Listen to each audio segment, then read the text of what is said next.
जय हिंद। जय Hind future officers, क्या हाल चाल है? बढ़िया। आज हमारी ईडीएम एंड फेसेस की क्लास होने जा रही है, सेकंड क्लास। आज हम लोग सेकंड क्लास करेंगे। आई होप आप लोगों को पहली क्लास में बहुत मजा आया होगा, ईडीएम आपको याद हुए होंगे, ठीक है। और अगर आप सीडीएस, अगर आप एनडीए, अगर आप एफकेट, अगर आप किसी भी एग्जाम की प्रिपरेशन कर रहे हैं तो मैं बोलता हूँ द इंग्लिश रेजिमेंट को ज्वाइन कर लेना। अभी अगर आप नए हो तो आज से इस क्लास को ले लेना, जो पहली क्लास है उसको ले लेना, ठीक है। आज से इसको ज्वाइन कर लेना, इसको सब्सक्राइब कर लेना, क्योंकि आपका एफकेट हो चाहे तो सीडीएस हो एनडीए हो, जैसा कि आपने लास्ट टाइम में देखा था, वापस बोलता हूँ वोकैब आएगा तो यहीं से आएगा। इस बार हम लोग ईडीएम भी अपनी यहीं से आएंगे। I will try my best कि आपको यहीं से फंसवा के दूंगा, ठीक है। और चाहे तो वो ग्रामर का पार्ट होगा वो भी हम यहीं पे करेंगे, और चाहे तो वो आपका कोई भी पार्ट होगा जैसे कि आपका PQRS हो गया, हर कुछ हम लोग यहीं पे करेंगे, ठीक है। बस आपको क्या करना है, आपको बस बने रहना, ज़्यादा नहीं, केवल 15 से 20 मिनट मुझे दे दो दिन के। अगर आप इतना दे देते हो ना, मैं बोलता हूँ इंग्लिश आपकी मैं यहीं से फंसा के दूंगा, ठीक है। तो ज़्यादा से ज़्यादा लोगों को शेयर कर देना, जिनको नहीं पता है कि यूट्यूब पे बैच चल रहा है, फ्री बैच चल रहा है, तो आप उनको शेयर कर सकते हो ताकि उनको भी हेल्प मिल पाए। और टेलीग्राम को आप सभी लोग ज्वाइन कर लोगे, यहाँ पे आपका पूरी PDF आपको मिल जाएगी, आपको क्लास के रिगार्डिंग सभी इन्फॉर्मेशन मिल जाएगी, और यहाँ पे अपना चलता है एक ड्रिल पोस्ट चलती है, आपको वो भी यहाँ पे मिल जाएगी, तो इसको आप ज्वाइन कर लेना। 550 से ज़्यादा लोग यहाँ पे ज्वाइन कर चुके हैं। चलो आ जाओ। अपना पहला वर्ड क्या है, पहला इडियम है आपका हैमर एंड टोंग। आज जिसने पूरी क्लास को देखा ना, उसको बहुत न्यू इडियम मिलेंगे, जो आपको लगेगा ना सच में, हाँ भैया एग्जाम में ना यही वाले इडियम आते हैं। सच में आपको लगेगा, वो वाले नहीं है जो आपके नहीं आते हैं, ठीक है। हैमर एंड टोंग का मतलब क्या होता है भैया? अत्यधिक उत्साहित या पूरे जोश के साथ किसी काम में जुटना। अब एक बात बताओ, हैमर क्या होता है? हथौड़ा होता है ना, हथौड़ा। तो हैमर से आप किसी कील को ठोकते हो, मान लो ठोका, तो आप उसको पूरे जोश के साथ ठोकते हो, तो ऐसे याद कर लोगे हैमर। हैमर मतलब किसी चीज को आप ठोकते हो, हैमर एंड टोंग का मतलब होता है उसको पूरे जोश के साथ ठोकना, मतलब to tackle a task with extreme energy, enthusiasm और फियर्स डिटर्मिनेशन। उसको क्या बोलेंगे? उसको मतलब आप पूरे जोश में हो, पूरी एनर्जी में हो, ठीक है। ऐसे याद कर लोगे आप। हैमर मतलब किसी चीज को आप ठोकते हो, पूरे जोश के साथ ठोकते हो हैमर से, ठीक है। चलो नेक्स्ट टाइम हमें मूड पॉइंट, बहुत बार आपका एग्जाम में आया हुआ है, ठीक है। मूड पॉइंट इसका मतलब क्या होता है भैया? बहस का कोई मुद्दा होता है, या तो आपका विवाद का विषय होता है, या तो आपका क्या होगा, बहस का मुद्दा है, विवाद का विषय, ठीक है। मतलब एन इशू और topic that is open to debate but is ultimately irrelevant, क्या होता है आपका? इलॉजिकल होता है और लैक प्रैक्टिकल सिग्निफिकेंस, उसको बोलते हैं मूड पॉइंट। अब मूड पॉइंट को याद कैसे करेंगे? मूड को याद रखोगे आप किससे? मूड से। भैया जब जितने भी लोग यहाँ बैठे हैं, किसी का मूड ही नहीं है उस पॉइंट पे बात करने का। जब मूड नहीं है तो उसमें क्या हो गई? बहस हो गई। उस पॉइंट पे बात करने का किसी का मूड ही नहीं है, और जब मूड नहीं है तो क्या हो गई? उस चीज़ पे बहस हो गई। देखो याद हो गया ना, उस चीज़ उस पॉइंट पे हम बात करने का मूड ही नहीं है। मूड नहीं है तो क्या हो गया? मूड पॉइंट मतलब बहस हो गई, ठीक है। चलो आ जाओ। Keep nose to grindstone, इसका क्या मतलब होता है? इसका मतलब होता है कड़ी मेहनत करना। Keep nose to grindstone, अच्छा ग्रिंड स्टोन का मतलब होता है पत्थर को घिसना। अब बताओ, नाक से पत्थर को घिसना, ये तो बहुत कठिन काम है। ये तो कैसा है? बहुत आपका कठिन काम है ना, ये तो बहुत आपका कठिन काम है। तो क्या हो जाएगा? Keep nose to grindstone का मतलब होता है कड़ी मेहनत करना। बताओ भाई, आप नाक से पत्थर घिस रहे हो, तो ये क्या इजी बात है? नहीं है ना। तो इसीलिए बोलते हैं to work extremely hard continuously and with intense concentration. उसी को क्या याद रखोगे? उसी से याद रखो, keep nose to grindstone. मैं बताता हूँ कैसे आपको इजी याद करना है, आपको शायद ये क्लास में ही याद हो जाएगी, है ना। अब भूलोगे इसको। ग्रिंड स्टोन मतलब नाक से पत्थर घिस रहे हो, मतलब क्या? कड़ी मेहनत कर रहे हो। चलो नेक्स्ट क्या हमारा? Straight from the horses mouth. अब देखो इसका मतलब होता है विश्वसनीय या सीधे असली स्रोत से पुख्ता जानकारी। मतलब आपको जो इन्फॉर्मेशन मिल रही है भैया, जो आपको इन्फॉर्मेशन मिल रही है वो कहाँ से मिल रही है? राइट किससे मिल रही है? राइट पर्सन हो जाएगा, या तो पर्सन हो जाएगा, प्लेस से, मतलब वो आपको बिल्कुल सही इन्फॉर्मेशन मिल रही है, जैसे कि डायरेक्टली फ्रॉम द ओरिजिनल और मोस्ट क्या लिखा है? अथॉरिटेटिव सोर्स से मिल रही है आपको, ठीक है। तो यहाँ पे क्या हो जाएगा? Straight from the horses mouth. अब हॉर्स का माउथ, जब हॉर्स चलता है तो सीधे होता है, मतलब आपको क्या मिल रही है? उसके आप वो बिल्कुल सीधे देख के, हॉर्स माउथ है ना, वो बिल्कुल जब चलता है तो सीधे देख के ना आपको इन्फॉर्मेशन दे रहा है, ऐसे बस याद कर लेना, ठीक है। Straight from the horses mouth, देखो अच्छा इडियम में नया भी हो सकता है आपके लिए, शायद अभी आपको ना पता हो, ठीक है। इसका मतलब होता है जो भी आपको इन्फॉर्मेशन मिल रही है वो बिल्कुल सच है, वो बिल्कुल ट्रू है, और बिल्कुल सही जगह से मिल रही है, ठीक है। चलो नेक्स्ट वर्ड क्या है? Down in the mouth. अब एक बात बताओ, ये तो सिंपल सा है ना। अब अपने माउथ को आप डाउन करते हो, मतलब कैसा आप लुक देते हो? सलन लुक देते हो। सलन लुक का मतलब थोड़े से उदास होते हो, ये तो सिंपल सा। उदास होना या मायूस होना है ना, उसी को बोलते हैं डाउन इन द माउथ। आपने अपने माउथ को डाउन कर लिया है ना, जैसे कि ये देखो आप, है ना, तो क्या हो गया? आप उदास हो गए, मतलब लुक अनहैप्पी और डिप्रेस्ड और डिस्करेज, उसको बोलते हैं डाउन इन द माउथ, ठीक है। चलो नेक्स्ट क्या है हमारा? Like a dog with a two tail. Like a dog with a two tail. एक बात बताओ, जब आप डॉग को कुछ खिलाते हो ना, तो उसकी कितनी जो पूंछ होती है ना, कितनी ज़्यादा हिलती है ना। तो यहीं पे आप उसकी एक पूंछ हिलती थी, अब उसकी क्या हिलने लगी? दो। अब उसके पास दो टेल हो गई है ना, टू टेल। तो यहाँ पे क्या हो जाएगा? बहुत अधिक प्रसन्न होना, मतलब फूले ना समाना, ठीक है। Like a dog with a two tail, अभी तक एक थी, अब उसकी दो हो गई है, मतलब अब तो वो एक्सट्रीमली हैप्पी है, और कैसा है? डिलाइटेड है। आपके पास कोई एक चीज़ होती है, लेकिन अभी उसके पास दो चीज़ें हो गई हैं, तो अब वो कैसा है? बहुत ज़्यादा खुश है। याद हो गया ना? Like a dog with a two tail का मतलब बहुत ज़्यादा खुश हो जाना, ठीक है, एक्सट्रीमली हैप्पी। चलो come to blows. Come to blows का मतलब क्या होता है, कम टू ब्लोज को इसको ऐसे याद रखोगे, देखो इसका मतलब होता है हाथापाई पर उतर आना या मारपीट शुरू करना। देखो हाथापाई पे उतर आना या तो क्या करना, मारपीट शुरू करना। तो इसको कैसे याद रखोगे, बिलोज को याद रखोगे आप बिलो से, ठीक है। वो आप कहते हो ना जब लड़ाई होती है कहते हैं नीचे आओ, कहते हैं नीचे आओ, फिर बताएं क्या करेंगे, है ना। तो नीचे आओ, कम टू बिलो मतलब नीचे आओ, फिर हम बताते हैं कि हाथापाई कैसे की जाती है।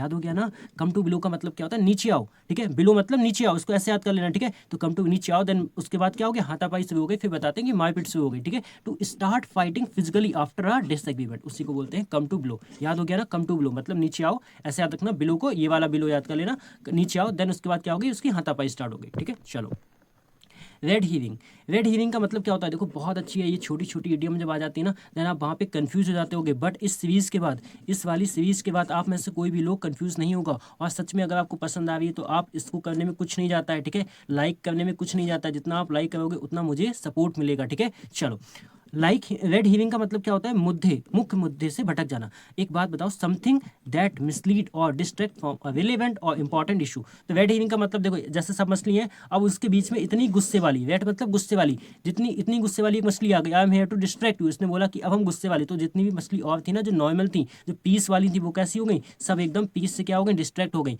गुस्से वाली मछली ने, रेड से याद रखो कि गुस्से वाली, ठीक है। रेड हीरिंग का मतलब क्या हो जाएगा, मुद्दे से भटकने वाली बात, ठीक है। डिस्ट्रैक्शन आपने कहीं पे कर दिया, उसको बोलेंगे रेड हीरिंग, ठीक है। चलो, टू क्राई स्टिंगिंग फिश। अब देखो स्टिंग का मतलब क्या होता है, स्टिंग का मतलब होता है आपका किसी चीज़ में बहुत बेकार बदबू सी आना, उसको बोलते हैं, ठीक है। तो यहाँ पे क्या हो जाएगा, अब फिश मतलब फिश कैसी, स्टिंकिंग फिश, जिसमें बहुत सारी महक आती है। तो क्या हो जाएगा, अपनी ही चीज़ या अपने ही लोगों की बुराई करना, ठीक है। अब आप उनसे दूर जाओगे ना जहाँ से कुछ आपकी महक वगैरह आने लगेगी। तो टू क्रिटिसाइज और डिस्पेरेज वंस ओन गुड्स, गुड्स मतलब अपना कोई आपका सामान हो गया, ठीक है, आपकी कोई फैमिली हो गई और आपका एफर्ट हो गया, ठीक है। तो इसका मतलब क्या होगा, टू ट्राई स्टिंगिंग फिश का मतलब होता है अपने ही लोगों से बुराई करना, ठीक है। अपने ही लोगों की बुराई करना या अपने ही सामान की बुराई करना, ठीक है, उसको बोलते हैं टू ट्राई स्टिंकिंग फिश, ठीक है। स्टिंग का मतलब होता है जो आपकी चीज़ें बदबूदार होती है, उसको बोलते हैं, ठीक है। चलो, नेक्स्ट वर्ड क्या है, अराउंड द क्लॉक। अब अराउंड द क्लॉक का मतलब क्या होता है, दिन रात, मतलब क्लॉक के चारों ओर, 24 घंटे, ठीक है, 24/7, है ना, उसको बोलते हैं अराउंड द क्लॉक। अब दिन के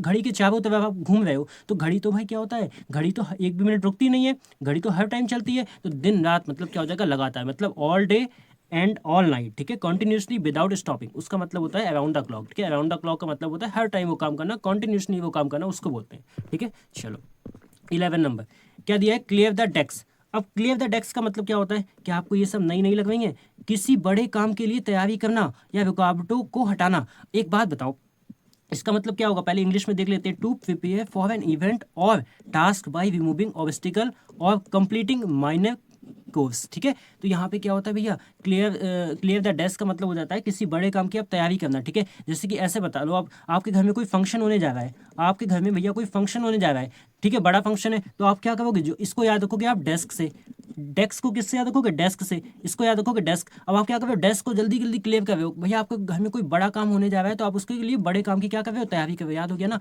आप डेस्क को क्लियर कर रहे हो ताकि आपके कोई रुकावट को, जो भी रुकावट है उसमें फंक्शन में वो ना हो पाए, सब कुछ साफ लगे आपका। तो याद हो गया ना, क्लियर द डेस्क का मतलब होता है बड़े काम की तैयारी करना और रुकावटों को हटाना, ठीक है। डेस्क को याद रखोगे डेस्क से, आप डेस्क क्लियर कर रहे हो मतलब कोई बड़े काम की तैयारी कर रहे हो, याद हो गया। चलो, थ्रो डाउन द गंटलेट, ये बहुत अच्छा ईडीएम है, इसको मैं मार्क कर देता हूँ, ठीक है। जब एफकेट का एग्जाम आएगा, ठीक है, देन बताएंगे, ठीक है। थ्रो डाउन द गंटलेट, इसका मतलब होता है भैया चुनौती देना। इसका मतलब क्या होता है, चुनौती देना यानी किसी को ललकारना, है ना। इसका मतलब होता है to issue a severe challenges to someone, ठीक है, किसी को ललकारना। तो थ्रो डाउन द गंटलेट का मतलब क्या होता है, किसी को चुनौती देना, है ना, किसी को वार्न करना। और वार्न के साथ कौन सी प्रीपोजिशन आती है बैच में, आप भूलना मत, सभी बता के जाना, बिल्कुल रट गई होंगी आपको, है ना। वार्न के साथ क्या आता है आपका, और पूछूं आपसे, सरप्राइज के साथ क्या आता है, सरप्राइज के साथ।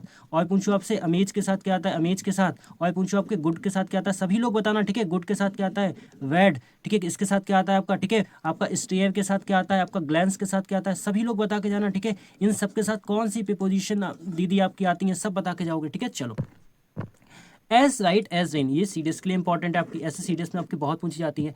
एज राइट एज रेन का मतलब क्या होता है, पूरी तरीके से ठीक, यानी कि भला चंगा होना। देखो कितना मस्त लिखा है ना, पूरी तरीके से कोई चीज़ जब ठीक होती है उसको बोलते हैं एज राइट एज रेन, ठीक है। जैसे कि फीलिंग कंप्लीटली वेल, ठीक है, हेल्थी और करेक्ट अगेन, ठीक है, उसी को बोलते हैं एज राइट एज रेन का मतलब होता है पूरी तरीके से कोई चीज़ जो बिल्कुल ठीक होती है, ठीक है। जैसे कि आपकी क्या होती है प्रिसाइज, प्रिसाइज का मतलब भी क्या होता है जो चीज़ पूरी तरीके से बिल्कुल ठीक होती है, सटीक होती है, ठीक है। तो ये एज राइट एज रेन आपका सीरियस के लिए इंपॉर्टेंट है। चलो द लास्ट स्ट्रॉ।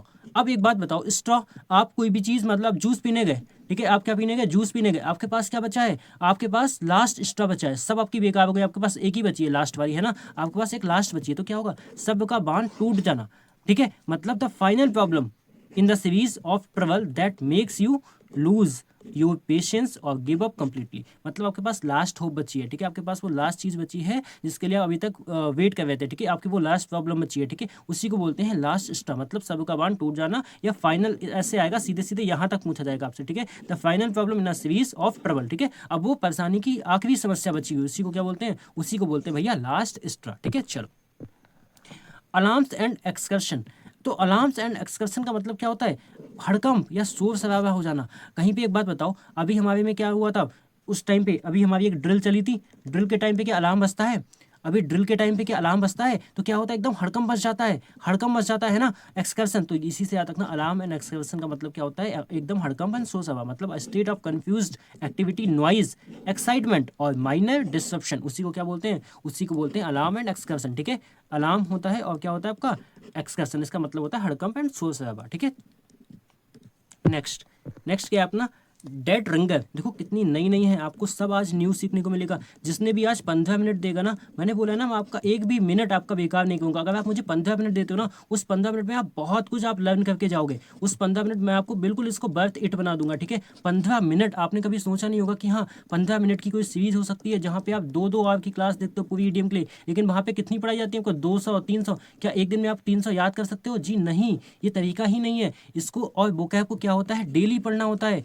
इसको और वोकैब को डेली पढ़ना होता है, ठीक है। बस इसको डेली फॉलो करना होता है। 15 मिनट में आप सच में, मैं आपको ऐसी ऐसी चीज़ें पढ़ा दूंगा ना अभी आगे कि आपने सच में लगेगा हाँ भैया ये तो इतने कम टाइम में पढ़ने वाली चीज़ें थी। बाकी का टाइम आपको किसको देना है, जीएस को देना है, किसको देना है, मैथ्स को देना है, ठीक है। और बस इंग्लिश इतने कम टाइम में आपकी पूरी कंप्लीट करा दूंगा, ठीक है। डेड रिंगर का मतलब होता है हूबहू मिलना, जैसे कि क्या होता है आपका ट्विन, है ना, बिल्कुल सेम। और जैसे मुझे याद आता है, क्या याद आता है मुझे, रिसेंबल के साथ बताना कौन सी प्रीपोजिशन आती है आपकी, ठीक है। आप बताओगे आपका क्या हो जाएगा, आपका इसका हो जाएगा टेंटा माउंट, है ना, टेंटा माउंट याद आएगा। टेंटा माउंट के साथ कौन सी प्रीपोजिशन आती है, और मुझे आप लोग बताओगे, आप मुझे बताओगे सिमिलर, सिमिलर के साथ कौन सी प्रीपोजिशन आती है, और मुझे बताओगे ADAPT अडेप्ट के साथ कौन सी आती है, ADEPT के साथ कौन सी आती है। सब पढ़ा हुआ है, सभी लोग बता के जाना, ठीक है। चलो डेड रिंगर का मतलब क्या होता है, जुड़वा, ठीक है, जुड़वा जैसा दिखना, है ना। एन एग्जैक्ट डुप्लीकेट होता है पर्सन और thing that bears an identical resemblance और टू अनदर, ठीक है। यहाँ पे क्या हो जाएगा, डेड रिंगर का मतलब क्या हो जाएगा, डेड रिंगर का मतलब होता है कोई भी आपका इंसान जो बिल्कुल एक सा दिखता है, सेम दिखता है। इनको देखो बिल्कुल ये कैसे दिखते हैं, सेम दिख रहे हैं, उसी को बोलेंगे डेड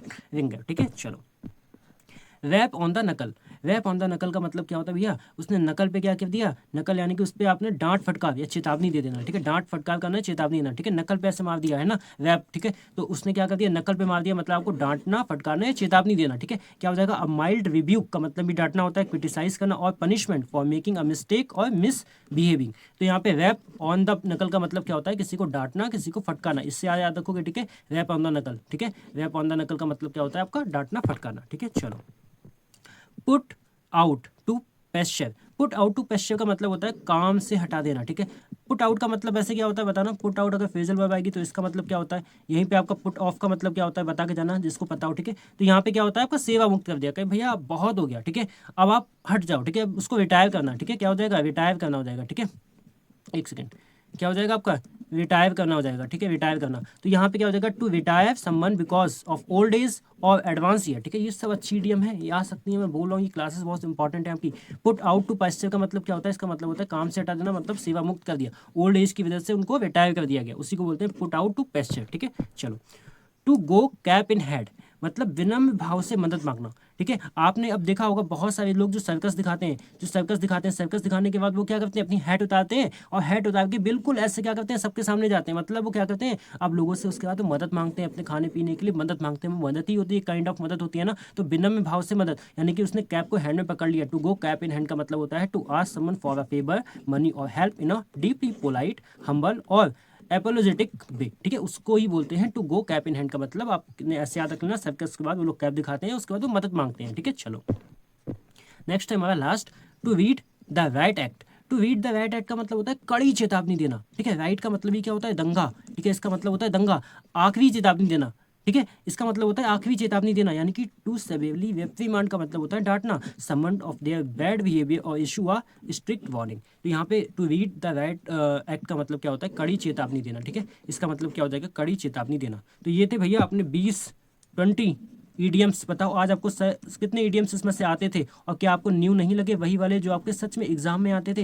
एग्जाम को लेवल को मैच करना है ना, तो आपको ये वाले पढ़ने पड़ेंगे, आपको ये वाले ईडियम्स पढ़ने पड़ेंगे अगर आपको एग्जाम के लेवल को मैच करना है। तो उसके लिए क्या करना पड़ेगा, आपको डेली बस 15 मिनट देना है। बस अगर आप डेली 15 मिनट दे सकते हो, देन आप सब कुछ मेरे पे छोड़ दो, सब कुछ मेरे पे छोड़ दो। बस आप टाइम दो और बस आप थोड़ा सा सपोर्ट करो। आप बताना भी आपको क्लास आज की कैसी लगी, आपको ये पूरी 20 ईडियम्स की क्लास आपको कैसी लगी, और सभी आंसर बता के जाना। और बस आप अपने जितने भी फ्रेंड हो उनके साथ शेयर कर देना, ताकि ज़्यादा से ज़्यादा लोग इस क्लास का बेनिफिट ले पाएँ। अच्छे से पढ़ना, तब तक ले जय Hind, have a nice day.